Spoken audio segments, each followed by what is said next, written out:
rollos de papel confort, farmacias, pesqueras, estacionamientos. Pareciera que poco a poco cada área de nuestra vida nacional es invadida por la corrupción. Corrupción que además me dicen es producida por lobby, por influencias. ¿Será tan así?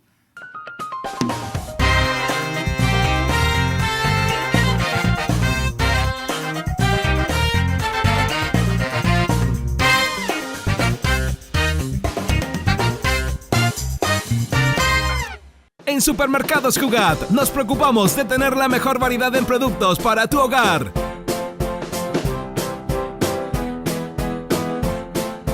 La mejor calidad en cada una de nuestras secciones.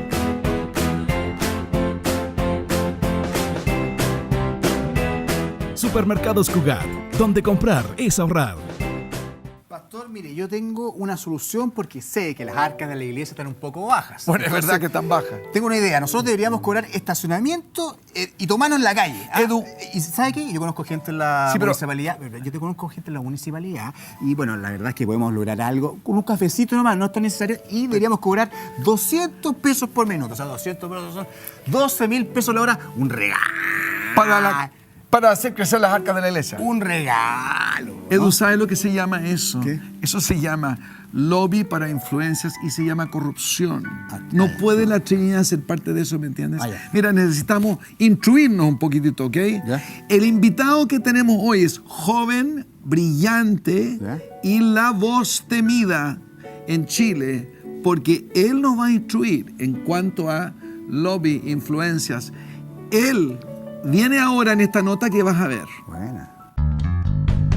Renato Garín es abogado de la Universidad de Chile y máster en periodismo escrito de la Pontificia Universidad Católica. Este grado lo consiguió gracias a su trabajo de tesis titulado Regulación del lobby en Chile. Renato participa frecuentemente de seminarios, charlas y exposiciones. Ha estado inserto desde el mundo académico en una serie de temas, tales como la libertad de expresión, la filosofía analítica, teoría política e historia de las ideas. Pero sin duda hay uno en particular que lo posicionó como todo un referente. Mediante sus distintos trabajos, Renato se transformó en un líder de opinión sobre la regulación del lobby, siendo pionero en desarrollar esta materia desde la academia. Actualmente son muchos los grupos de poder que ejercen lobby en Chile. Si bien hace no tanto se legisló al respecto, la forma en que operan y quienes ejecutan esta actividad son aspectos que aún se encuentran bajo un manto de dudas. Es por eso que hoy nos acompaña Renato Garín para hablar de sus trabajos y esclarecer el escenario público-privado chileno en el cual conviven empresarios, medios y políticos bajo la acción del lobby.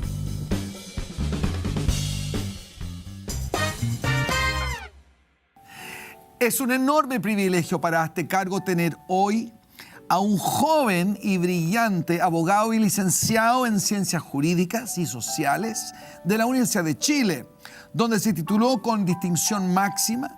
Actualmente es profesor de la Universidad de Chile y Alberto Hurtado y columnista en El Mostrador, habiendo pasado por la Universidad de Oxford y habiendo llegado aquí para hacer temblar a muchas personas. Bienvenido, Renato Garín, a Hazte Cargo.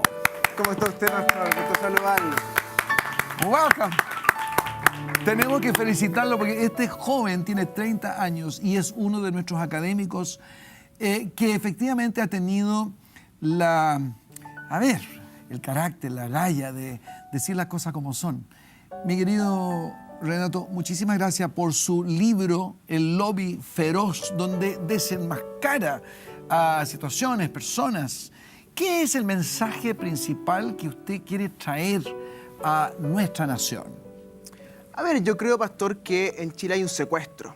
Ya. Un secuestro de la democracia perpetrada por las altas élites santiaguinas de una burbuja cultural que secuestró la democracia mediante el financiamiento ilegal de las campañas políticas, mediante la puerta giratoria entre los ministerios y los directorios y el ejercicio del lobby desregulado y ahora regulado a través de una ley imperfecta. Estos 3 mecanismos más una mordaza comunicacional, lo que han hecho es tener secuestrado la acción democrática en Chile y tienen en el fondo capturado para las corporaciones los intereses democráticos. Ese es el mensaje del libro. Antes de entrar en lo que es tu carrera, porque es tan importante entender el mensajero para entender mejor su mensaje, ¿no? En Chile hoy, por todos lados nos llega cada vez más el mensaje de que hay corrupción latente que después se descubre. ¿Esto ha sido algo de siempre o últimamente, como dices tú, por este secuestro o, no sé, de los medios o cómo se logra, no sé, por la política, por la influencia, por el lobby? ¿Está hoy más descarado todo o es que hoy se descubre lo que siempre ha sucedido? Lo que ocurre, Pastor, es que desde finales de la dictadura en adelante, el mundo corporativo empresarial logra un grado de simbiosis con la élite política muy agudo y muy penetrante, que terminó colocando los intereses corporativos de las empresas por delante del interés público. Si eso es corrupción o no, uno puede discutirlo, porque si fuera corrupción habría que mandar preso a varias decenas de personas, digamos, quizás cientos de personas. Claro.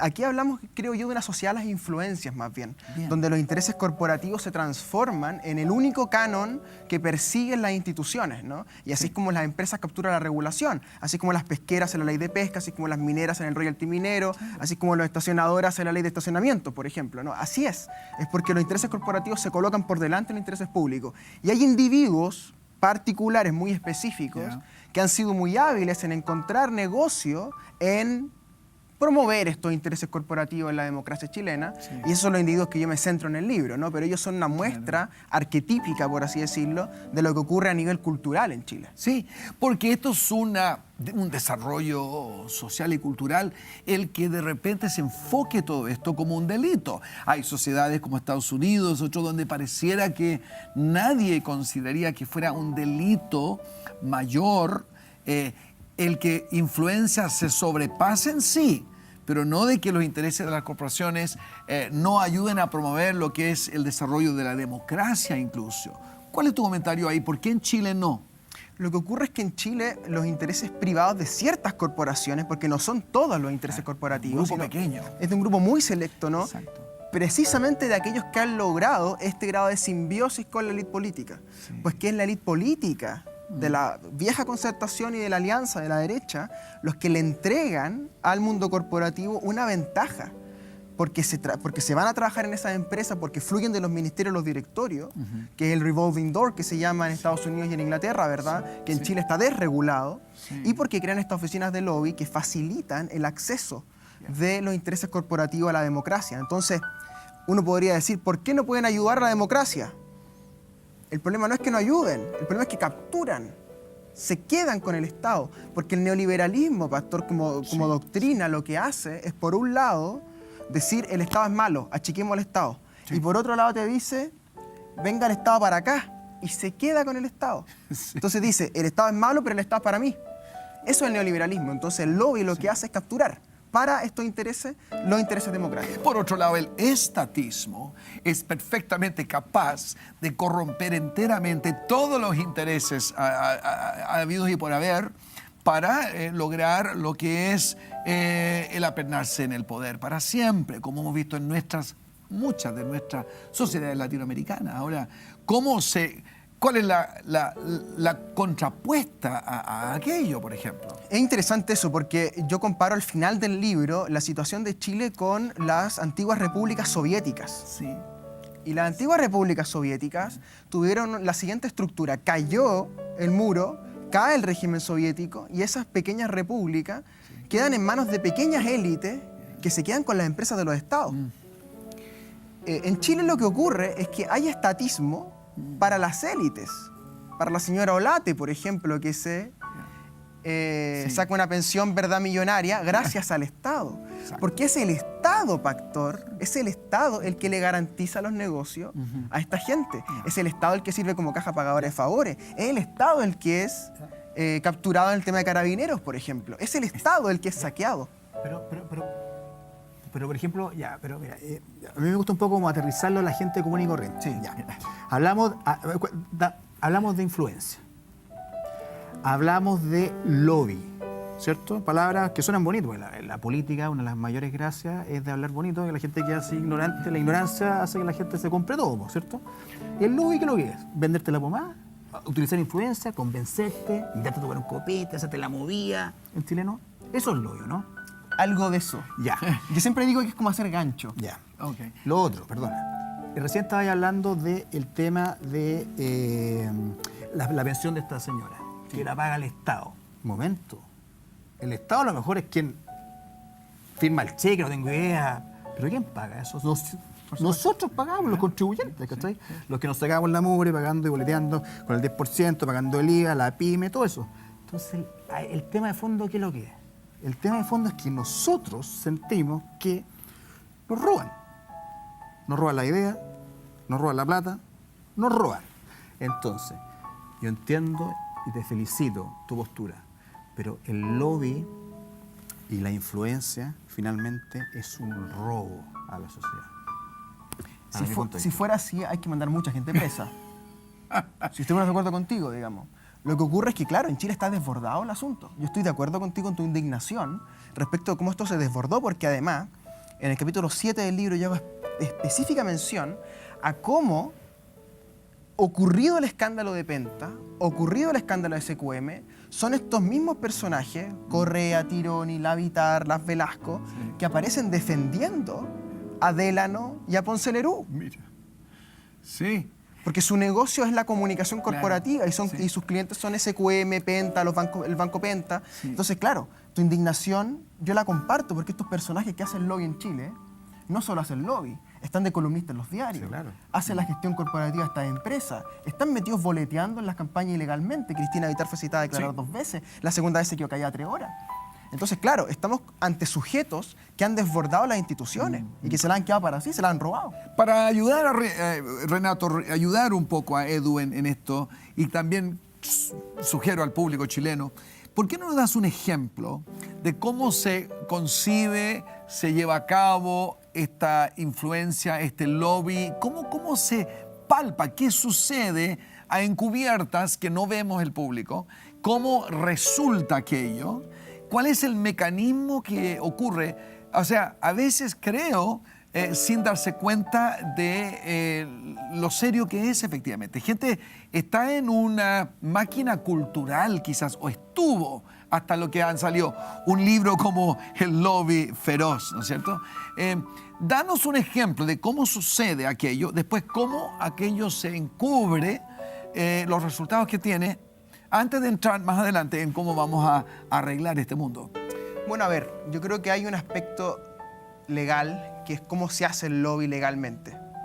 Se piden audiencias a las autoridades públicas y concurre el lobista, muchas veces con su cliente, es decir, la empresa representada, a presentar los argumentos del cliente para conseguir una reforma, conseguir una ley, parar una ley, ¿verdad?, etcétera. Que yo soy el diputado, tú vienes a mí y ¿qué me dices? Mira, el proyecto de ley tal y tal no le sirve a mi cliente por tal y tal razón y por ende perjudica el crecimiento, perjudica tal cosa, ¿verdad? Vota en contra de tal proyecto. Pero, ¿qué me da? Pero, Argumentos, esa es la parte legal. ya. Después hay una parte accesoria que podríamos llegar a decir, ¿verdad? Que es cómo se hacen seminarios, por ejemplo, para hablar contra la ley que estamos discutiendo. Sí. Y el seminario es organizado por estos personajes y el diputado es invitado a exponer en el seminario. ¿Y se le paga? Se le puede llegar a pagar o no, ese yo creo el pelo de la cola. Estamos hablando de la cuestión cultural de cómo se genera la influencia. Sí. Después están los medios de comunicación. Viene el plan de comunicación, ¿verdad?, para ganar espacio en los medios de comunicación, en los diarios, en la prensa, donde la ley sea criticada, la que estamos tratando de bajar, ¿verdad? Entonces todo eso va empujando al diputado en su voto. Y esto se hace con cada diputado, con cada autoridad, con cada ministro, con cada subsecretario. Correcto. Cuando tú quieres parar, por ejemplo, un proyecto de índole minero extractivo y tiene un gran daño para la comunidad que lo rodea, ¿verdad? Ahí necesita al intendente, a los gobernadores, a los core, al alcalde, a los concejales, a los líderes sociales de la sociedad civil, ¿verdad? Tienes que hacerles canchas de fútbol, repartirles camisetas, ¿verdad?, etcétera, que desemboca en que tu proyecto de ley que no te interesa que pase, no pasa, y el que te interesa que pase, sí pasa, como lo va a hacer en la ley de estacionamientos, por ejemplo. Claro. Oye, en ese sentido, entonces... Que tú quieras hacer negocio con el estacionamiento. Sí, sí, sí. Yo les recomiendo más que hagan una consultora. Bueno, La a eso me consultora refería en- por pagos, ¿me entiendes? El pastor puede estar dando tremendas charlas, mi Por hermano. supuesto. Y pagarle, pero a Hay cambio un de modelo de algo. negocio acá en Ciernes, pastor. Por eso, ahí voy a llegar a algo que me interesa mucho con lo que relaciona a ti. Oye, pero antes de eso, perdona, volviendo un poco al tema. Hoy mencionaste charlas, podríamos hablar de que están involucrados universidades, fundaciones, no solamente la política, las empresas, o sea, los medios de comunicación, el lobby, la influencia, es una cuestión transversal, o sea, no se salva a nadie, ¿o no? Yo diría que es una cultura. Sí. Por eso hablo de la sociedad, la influencia. Es un lugar en las altas élites, en las altas burguesías, ¿verdad? Esto no es de la clase media, esto es de la alta burguesía santiaguina, que entienden que el negocio en Chile es comunicar lo público con lo privado. Y tratar de llevar los intereses privados hacia lo público, ¿verdad? Cosas que generan una sinergia. Y luego administrar esa sinergia. Claro. Los gringos dicen son 2 para el tango, ¿no? Sí. Yo y es digo- legítimo. Yo digo en el libro son 3 para el tango. Es Ok. el Estado, las empresas y estos entes que comunican. Las oficinas de lobby, las oficinas de abogados, las oficinas de comunicaciones. Entonces, esta sociedad articula muchas cosas. Articula universidades, articula medios de comunicación, Claro. articula partidos políticos. Una oficina de lobby es más amplia que un partido político incluso. Absolutamente. Sí. Por ideología. Por supuesto. Pero esta Porque la oficina de lobby cultura- no la necesita. No, pues exactamente. Es parte del negocio no tenerla. Exactamente. tal Renato, cual. en el mundo occidental, esta cultura es parte de lo que llamamos democracia. No es intrínsecamente mala si es que se resguardan los límites. ¿Cuáles son esos límites? ¿Cómo se pudiera llevar a cabo el tango de 2 o 3 que logran los mejores resultados para una sociedad? Leyes que sí resguardan esa sociedad, la desarrollan, pero al mismo tiempo que las influencias empresariales bailan con el Estado en todo esto. No es posible, ha habido un tango exitoso en el mundo. A ver, regular el lobby es complejo, porque siempre quedan callejones por donde corren la influencia. Hay democracias como la norteamericana, la misma de Inglaterra, Sí. sociedades como Alemania, por ejemplo, Claro. donde se intenta Sí. que las leyes regulen la actividad de los lobistas. Exacto. En Chile se intentó esa ley también, Sí. pero no resultó.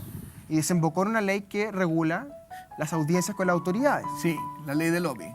Que no es una ley de lobby propiamente tal, sino que es una ley que regula las agendas Sí. que se publican. Sí. ¿Qué quiero decir con esto? Quiero decirte que la ley de lobby chilena es muy imperfecta. Por ende, el tango que se baila en Chile Sí. tiene una pata coja, ¿verdad?, a favor de las corporaciones. Ajá. Una buena ley de lobby lo que haría es Sí. que acercaría a la sociedad civil a los representantes, ¿verdad? Y que cada vecino, ojalá, cada junta de vecinos pudiera tener su audiencia con su alcalde, ¿verdad? Y que quede registrado y publicado. Hoy día, en cambio, yo siento que hay una ventaja, y creo que el libro lo demuestra, una ventaja estructural, Sí. cultural, societal, ¿verdad? Sí. De la capacidad orgánica de los intereses corporativos sobre la de los ciudadanos. Y eso es lo que genera este Interesante. desnivel. Sí. Sí, supe el otro día que, por ejemplo, en Dinamarca, si van a, no sé, construir un dique en un lugar, empiezan 10 años antes con juntas de los vecinos, Claro. preguntándole cuáles son los intereses y el mayor provecho que se le podría lograr a esto. Entonces, es una democracia muy participativa, la que creo deja al descubierto lo que serían imperfectos abusos de estas culturas del lobby, ¿no es cierto? Es que Chile es una semidemocracia. Ok, Es una semidemocracia. pero podríamos mejorarla Sí, pues, con es mayor que- participación. pero esto va atado a una serie de cuestiones. La Constitución juega su rol, el modelo económico juega su rol, ¿verdad? Porque es una sociedad muy compleja la chilena en el punto de vista de cómo las élites Sí. han logrado controlar hacia Sí. abajo, férreamente, Sí. todo intento de, digamos, refutación o de crítica radical al modelo. Y eso es muy complejo. O sea, el nivel de control que tienen las élites sobre la construcción de mensaje Sí. es muy alto. Una vez que terminaste tu libro, Sí. ¿qué conclusión sacaste? ¿Con qué te quedas? ¿Estamos en un país corrupto ¿esta corrupción va a seguir? ¿Se puede detener? Estamos, creo yo, en un país donde las élites están en una crisis moral muy profunda, donde las élites han extrañado los valores, donde las élites han perdido de vista el valor republicano y han concentrado su acción en el crecimiento y la acumulación de capital financiero. Eso generó una especie de gangrena moral que nos tiene donde nos tiene. Una captura democrática, un secuestro democrático por parte de un grupo muy acotado por sobre la inmensa mayoría. Y eso está haciendo crash, y va a ser crash en algún momento, creo yo, de forma bien intensa. Ya, a eso quería llegar. Esa manera intensa que tú dices que tiene que ser crash, ¿tiene relación también con el rol que se pierde? Y tiene yo creo que, sin ser un entendido, debe tener una lógica por la historia política de nuestro país, mucho tiempo con la opresión, bajo un régimen de dictadura, después llega la democracia, entonces la ciudadanía llega un momento en que tiene que manifestarse de una u otra forma, no solamente a través de la violencia, no solamente a través de los robos, de esta sensación de que si a mí me meten el dedo en el ojo, yo, ¿por qué no lo voy a hacer? Ese crash viene por ese lado. Sí, yo creo que es la cultura del abuso. La cultura del abuso que instalaron las élites sobre las grandes mayorías. Y esto viene de la dictadura y es una cuestión que hereda lamentablemente la concertación. Yo siempre pienso en el caso de los colegios, como los colegios de la élite, en vez de ser cuestionados como espacios de, digamos, interacción antirrepublicana, terminan construyéndose como una cultura compartida, ¿no? De la concertación con la derecha pinochetista. Y eso lo que te muestra es que lamentablemente nos queda un largo trecho por avanzar en la democracia. Bien. Y es un trecho muy largo todavía. Renato, hay mucho que hacer en Chile. Podría argumentarse que estamos desarrollando, estamos en la adolescencia. Max Weber hubiese quizás un tiempo atrás dicho que las grandes economías en los países occidentales se desarrollan por un valor personal ante Dios, o sea, el capitalismo, digamos, pero porque el creyente de verdad vive ante Dios en integridad, honestidad, ahorro, no despilfarra, no hace vicio, no se mete en vicio, no desarrolla su familia, todos esos valores que Max Weber rescata como esenciales al desarrollo en ese tiempo, ¿ya? El equivalente hoy pareciera estar en ninguna parte, no se ve algo que lleve al ser humano, a pesar de estas comisiones, con Engels, que le hablaba el otro día, me decía lo difícil que es proponer valores intrínsecos hoy en las altas, como dices tú, los echelons más altos de la sociedad chilena. Pero, ¿ve alguna posibilidad de esto? Nosotros que trabajamos en esto, predicamos Cristo, predicamos el reino de Dios, busca primero el reino de Dios y las demás cosas serán añadidas. Saca de tu corazón la corrupción antes de que salga de la sociedad. Coméntame todo este mundo de valores que produjo, en cierto sentido, en un periodo, un occidente más desarrollado, más valóricamente. A ver. Esto para otro programa. Vamos por parte. Lo que dice Weber es que es el protestantismo como cultura política lo que hace que el capitalismo se desarrolle en ciertas economías porque el trabajo santifica, según los protestantes, ¿verdad? El calvinismo, el luteranismo y el anglicanismo al que usted escribe. Bien. Ok, dicho eso, en Chile no ha estado nunca la cultura de que el trabajo santifica. Claro. Puesto que nuestra teología maternal de la Madre España es un catolicismo de cuño más bien latino, ¿no? Donde el trabajo no santifica, porque el trabajo no es, digámoslo así, una cuestión esencial. El que roba inteligente, si no lo pillan. Sí, seamos más generosos con los católicos también. No solo católicos, sino del mundo postcolonial. Sin embargo, en los últimos 30 años, en Chile sí penetra esta idea de que el trabajo santifica y penetra paradojalmente en el catolicismo a través del Opus Dei. El Opus Dei. Y es el Opus Dei quien toma el valor protestante de que el trabajo santifica y lo instala en las altas élites. Eso es lo que cuando hablan de los pilares, uno de los pilares es la propiedad privada.